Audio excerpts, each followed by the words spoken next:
وَيُحِبُّ جَمَالٌ، اللہ خوبصورت ہے، وہ خوبصورتی کو پسند کرتا ہے۔ اللہ کے محبوب علیہ الصلوۃ والسلام نے فرمایا اللہ اس شخص پر رحم فرمائے جو جس کام کو کرے بڑی عمدگی سے کرے، یعنی جو بھی میرے اور آپ کے ٹاسک ہیں ایوری ڈے خوبصورت طریقے سے اللہ تعالیٰ ہمیں توفیق دے، ہم خوبصورت طریقے سے ان کو انجام دیں۔ سورہ القصص شروع ہوتی ہے قرآن پاک کی، یہ 28 نمبر سورہ ہے، جب نازل ہوئی 48 تھی۔ اس میں جو سورہ القصص ہے اس کا سمجھ لیں ابتدائی آدھا حصہ حضرت موسیٰ علیہ السلام کی ولادت سے لے کر ان کو رسول بنائے جانے تک کے واقعات کی پوری تفصیل ہے۔ اس قدر تفصیل قرآن کے نزول سے پہلے کسی کو بھی علم نہیں تھا کہ جتنی تفصیل حضرت سیدنا موسیٰ علیہ السلام کی بیان کی گئی ہے۔ مختصر سا میں آپ کے سامنے گزروں گا۔ حضرت سیدنا موسیٰ علیہ السلام اور فرعون کا ذکر ہے کہ موسیٰ علیہ السلام کو کس طرح تدبیر سے فرعون کے دربار میں وہ پہنچ گئے، بنی اسرائیل کے بیٹوں کو قتل کرنے کا حکم تھا، کس طرح اللہ تعالیٰ نے موسیٰ علیہ السلام کی والدہ کے دل میں خیال ڈالا، انہوں نے وہ ایک تختے پہ موسیٰ علیہ السلام کو رکھ دیا، چھوڑ دیا، کس طرح وہ موسیٰ اپنا فرعون کی جو بیوی تھی آسیہ، وہ نبی علیہ السلام نے انسانی تاریخ کی 4 بڑی خواتین میں فرعون کی زوجہ آسیہ کا ذکر کیا، تو کس طرح آسیہ کو وہ موسیٰ علیہ السلام ملے اور ان کو پیارے لگے اور انہوں نے کہا کہ ہمیں اسے گھر لے جاتے ہیں، یہ میری اور آپ کی آنکھ کی ٹھنڈک ہوں گے، ہمیں نفع پہنچائیں گے، ہم انہیں بیٹا بنا لیتے ہیں۔ اللہ اکبر۔ تو حالانکہ جب موسیٰ علیہ السلام کی والدہ نے وہ رکھا تو ان کا دل بڑا بیٹے کی محبت کی وجہ سے یعنی بڑا اضطراب میں تھا، تو اللہ تعالیٰ نے ان کے دل کو حوصلہ دیا، دل پہ سکینت اتاری، اور پھر کس طرح موسیٰ علیہ السلام فرعون کے دربار میں جب پہنچے دودھ بھی اپنی ماں کا پیا۔ دیکھیں اللہ تعالیٰ کی قدرت کہ وہ کسی اور کا دودھ نہیں پیتے تھے۔ پھر جو اپنا موسیٰ علیہ السلام کی والدہ تھی ان کی بہن نے ایک اجنبی سی عورت بن کے کہا کہ میں ایک عورت کو جانتی ہوں، اس کا مجھے پتہ ہے، تو ان کو میں بلا لاتی ہوں، اور پھر وہ موسیٰ علیہ السلام کی والدہ کو بلا لائے، تو آخر اپنی ماں کی گود میں آ گئے، ان کی آنکھوں کی ٹھنڈک بن گئے۔ مطلب کس طرح سارا جب اللہ اپنا فضل کرم فرمائے، سبحان اللہ۔ لمبا واقعہ، میں آگے چلتا ہوں کہ جب موسیٰ علیہ السلام پھر اپنی شادی ہوئی، اپنی اہلیہ کو لے کر مصر روانہ ہوئے، سفر کے دوران آگ کی تلاش میں کوہ طور پہ گئے، اللہ سے ہم کلام ہوئے، وہاں آپ کو نبوت ملی، معجزات ملے جن کا پہلے بھی ذکر آ چکا ہے قرآن پاک میں، سبحان اللہ، تفصیل کے ساتھ، یعنی حضرت سیدنا موسیٰ علیہ السلام کی پیدائش سے لے کر ان کی نبوت کو ملنے تک کے واقعہ ہے۔ آگے اس کے پیچھے یہ ہے کہ نبی پاک صلی اللہ علیہ وسلم کے جو مخالفین تھے نا، ان کی نسبت موسیٰ علیہ السلام کے مخالف زیادہ قوت والے، زیادہ سازشی، زیادہ تھے وہ، تو اللہ تعالیٰ نے موسیٰ علیہ السلام کو پھر بھی غالب فرما دیا۔ تو اس میں نبی پاک صلی اللہ علیہ وسلم کو تسلی دی گئی ہے کہ حالات کتنے بھی کٹھن ہی کیوں نہ ہوں، آپ ہی غالب آئیں گے، یعنی مطلب ان کے جو مخالفین تھے فرعون وہ زیادہ تھے۔ آگے جا کے اللہ تعالیٰ نے پھر مطلب کویسچنز ریز کیے، پھر اپنی قدرت کی، اپنی جلالت کی طرف توجہ دلائی کہ اگر وہ قیامت تک کے لیے مسلسل رات کا سلسلہ جاری رکھے تو تمہارے لیے کون روشنی لے کر آئے گا، اسی طرح اگر اللہ مسلسل دن بنا دے تو رات کو سکون تمہیں کون دے گا، سبحان اللہ۔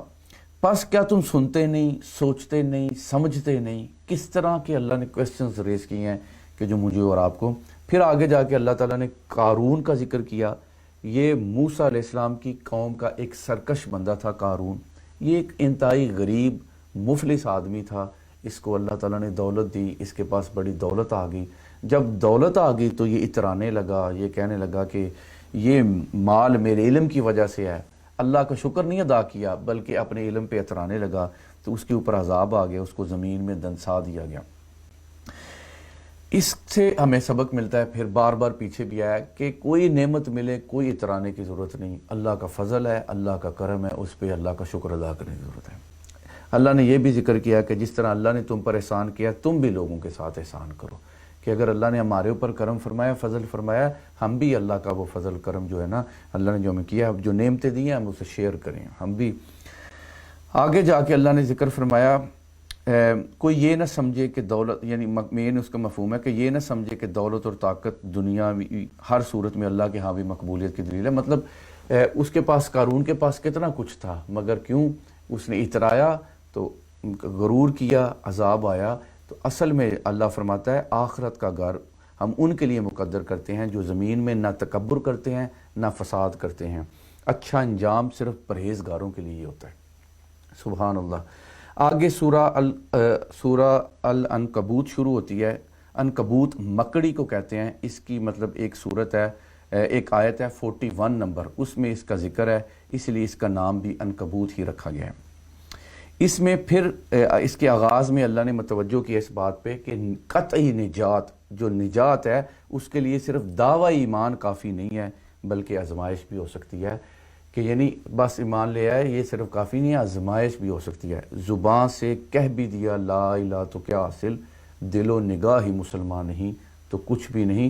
صرف زبان نال کلمہ پڑھنا گل نہیں بننی، واقعی دل، نگاہ، سب کچھ۔ اور جب آزمائش آئیں، چیزیں آئیں، ڈٹے رہنا، مشکل آئیں، پریشانیاں آئیں، جم کے رہنا، استقامت اختیار کرنا، یہ ضروری ہے۔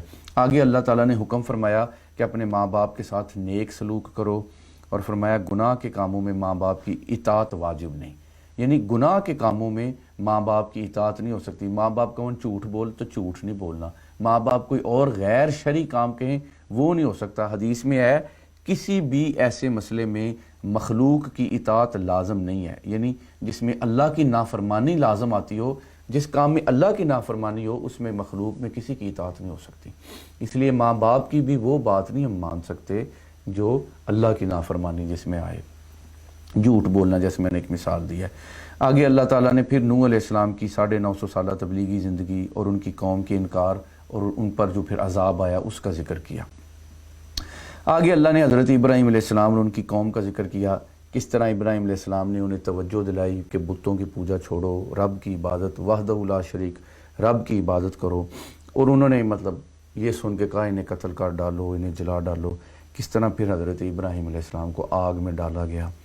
اللہ سے بے پناہ محبت کرنے والے حضرت ابراہیم علیہ السلام تھے۔ ایون فرشتہ آیا میری مدد کی ضرورت ہے، فرمایا نہیں میرا رب جانتا ہے میں کس حالت میں ہوں۔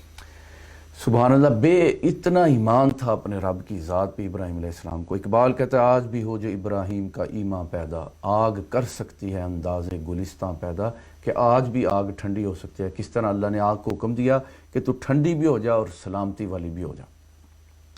آگے اللہ تعالیٰ نے لوط علیہ السلام اور ان کے قوم کا ذکر کیا کہ کس طرح اللہ نے ان کی قوم کے جو برائیوں کو پسند کرنے والی، مطلب ان کی قوم کے اوپر عذاب آیا، ایون ان کی بیوی بھی جو برائیوں کو پسند کرتی تھی اس کو بھی ہلاک کر دیا گیا۔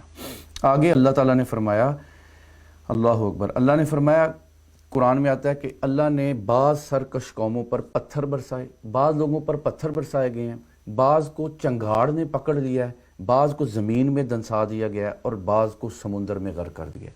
4 مختلف طریقے سے سزا دیا ہے۔ غور کریں، اس میں علامہ امام فخر الدین رازی رحمۃ اللہ تعالیٰ علیہ بڑی خوبصورت اس پہ کلام کیا۔ آپ نے فرمایا دیکھیں انسان 4 چیزوں سے ہی تو بنا ہے، آگ، ہوا، پانی اور مٹی، 4 چیزوں سے انسان بنا ہے، اور ان 4 چیزوں کی وجہ سے اس کا وجود ہے۔ اور جب اللہ تعالیٰ نے عذاب بھیجا ہے نا تو ان چاروں ہی کے ذریعے بھیجا ہے، یعنی آگ سے بھیجا ہے، ہوا سے یعنی چنگاڑ کیا تھی کہ ساؤنڈ ویوز، آواز ہی اتنی تھی، ساؤنڈ ویوز کے لیے کان پھٹنے کو آتے تھے، آگ کے ذریعے، ہوا کے ذریعے، پانی کے وہ فرعونی سارے غرق ہو گئے سمندر میں، اور یہ قارون زمین میں دنسا دیا گیا مٹی میں۔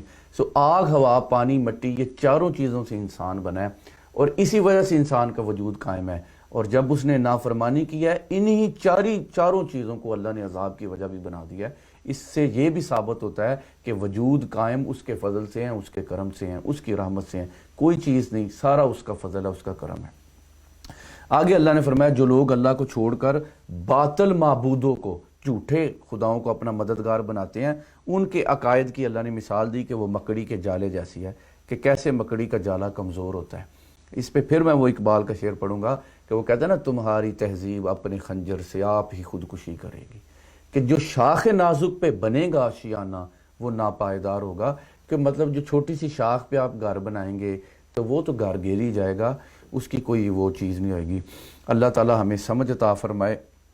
اس پہ آج کے پارے کی سمری مکمل ہوتی ہے۔ اس میں مین آپ نے دیکھا ہے اللہ تعالیٰ نے مختلف کویسچنز ریز کیے ہیں جس کا اللہ کی جلالت، اللہ کی قدرت، اللہ کے کنٹرول کی طرف، اللہ کی وحدانیت کہ کس طرح اس نے یہ سارا نظام بنایا، اس کی طرف آتا ہے۔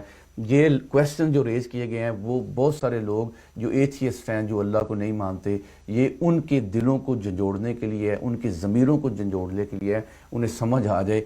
ہمارے سائنس پڑھنے والے لوگ سب کچھ جانتے ہیں کہ یہ اس طرح ہے، یہ اس طرح ہے، پر جب وہ ادھر ان چیزوں کو دیکھتے ہیں، یہ ان لوگوں کو جھنجھوڑنے کے لیے ہے جو سارا کچھ دیکھ کے بھی پھر بھی اللہ کا انکار کرتے ہیں کہ یہ دیکھو یہ کس نے بنایا، یہ کس نے کیا، یہ کس نے کیا، یہ ان کو جھنجھوڑنے کے لیے۔